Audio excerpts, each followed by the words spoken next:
Hello everyone, welcome to educational world. तो आज काफ़ी अंतराल हो गया क्योंकि हमारे जो यूट्यूब से जुड़े छात्र हैं उनकी कक्षाएं कुछ समय के लिए बाधित हुई थी, क्योंकि हमारे जो अन्य प्रोग्राम हैं जैसे एक्सपर्ट टॉक हो गया या फिर हमारा भारत दर्शन का प्रोग्राम हो गया, तो इन कारणों में व्यस्तता के कारण हमारी जो यूट्यूब की क्लासेस थी वो निरंतर गति से नहीं चल पा रही थी।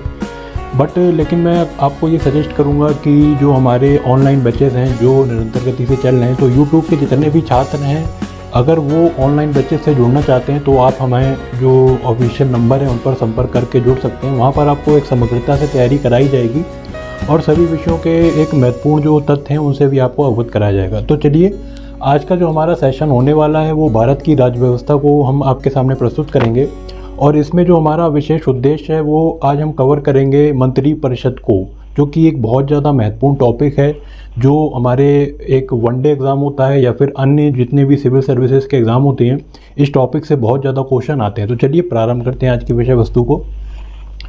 देखिए, सबसे पहले मंत्री परिषद की बात अगर हम करें तो हमारा जो मंत्री परिषद है उसको हम एक वास्तविक कार्यपालिका का दर्जा देते हैं और भारत की जो राज्य व्यवस्था है उसको सुचारू रूप से चलाने के लिए इसका होना बहुत ही ज़्यादा आवश्यक है।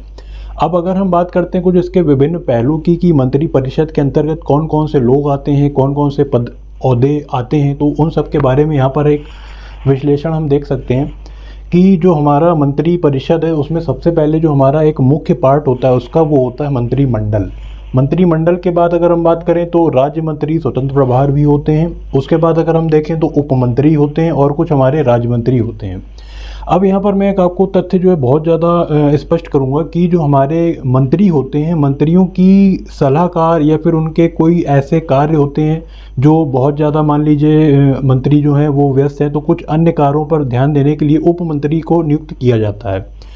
अब हमारे जो राज्य मंत्री स्वतंत्र प्रभार हैं उनके पास एक स्पेसिफिक दर्जा होता है, वो स्वतंत्र होते हैं, अपने जो निर्णय हैं या फिर जो अपने डिसीजन या पॉलिसी मेकिंग करते हैं उनके पे जो डिसीजन बनाया जाता है वो भी बहुत ज़्यादा एक कह सकते हैं कि वो अपने जो पूरा एक उनका क्षेत्र होता है उसके अंतर्गत उसको लागू करते हैं। और अगर हम इन्हीं को कंबाइंड कर देते हैं तो हमारी ये बन जाती है, क्या बन जाती है, केंद्रीय मंत्री परिषद, यानी कि सेंट्रल गवर्नमेंट। आप लोगों ने देखा होगा कि आए दिन अभी मंत्रिमंडल जो है वो चेंज भी होते रहते हैं, तो वो पूरा जो केंद्रीय मंत्रिमंडल है हमारा, हम आज उसी की चर्चा को सबसे पहले अगर हम बात करें तो यहाँ पर जो माननीय प्रधानमंत्री हैं हमारे माननीय नरेंद्र मोदी साहब, तो वो सारी मंत्रिमंडल का क्या करते हैं, नियुक्त करके उसको जो है राष्ट्रपति की सलाह पर उसका नियुक्त के अनुसार ही उसका जितना भी कार्य का आवंटन है या फिर जो जो योजनाओं पर उनको डिसीजन देने हैं तो वो देते हैं। और आगे हम अब बात कर लेते हैं कि संवैधानिक उपबंध क्या दिए गए हैं हमारे मंत्री परिषद के लिए। तो अगर हम भारतीय संविधान के अंतर्गत देखेंगे तो अनुच्छेद 53 हमें देखने को मिलता है, अनुच्छेद 74(1) हमें देखने को मिलता है, अनुच्छेद 75(1) हमें देखने को मिलता है, अनुच्छेद नंबर 75(2) मिलता है, अनुच्छेद नंबर 75(3) मिलता है और अनुच्छेद नंबर 75(4) मिलता है। तो चलिए अब इनके बारे में थोड़ा सा एक समग्रता से चर्चा कर लेते हैं।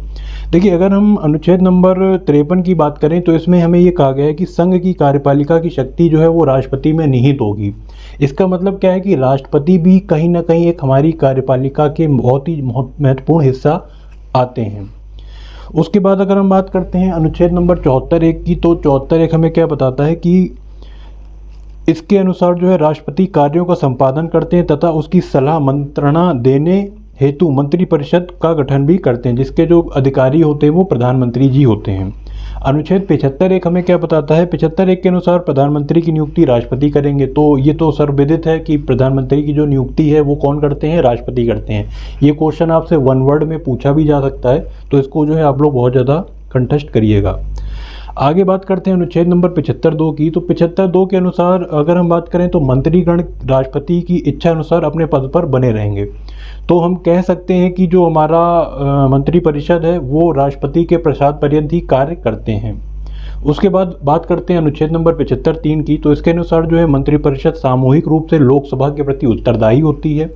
और 75(4) हमें क्या बताता है मित्रों, ये हमें बताता है कि इसके अनुसार सभी मंत्रियों को अपना पद ग्रहण करने से पहले राष्ट्रपति के समक्ष और पद और गोपनीयता की शपथ लेनी होगी। तो आगे एक पूरा इसके बाद एक आर्टिकल आएगा जिसमें सभी के जो कह सकते हैं कि शपथ दी गई हैं और हमारे प्रतिज्ञान दिए गए हैं। और जो हमारा मूल उद्देश्य है, जो संविधान में जो आप अनुच्छेद देखेंगे उसमें कुछ जैसे राष्ट्रपति हो गए, प्रधानमंत्री हो गए या फिर हमारे उपराष्ट्रपति हो गए, इन सब की अनुसूचियों की जो भी इसमें शपथ होती है वो बाकायदा दी गई है। बाकी अन्य जो ओहदे होते हैं उनकी जो शपथ है वो हमें अनुसूचियों में मिलती है। तो आगे इसको हम कंटिन्यू करेंगे और आज के सेशन को हम यहीं पर अंत करते हैं। आपसे मिलेंगे अगले सेशन में, तब तक बहुत बहुत शुक्रिया। जय हिंद।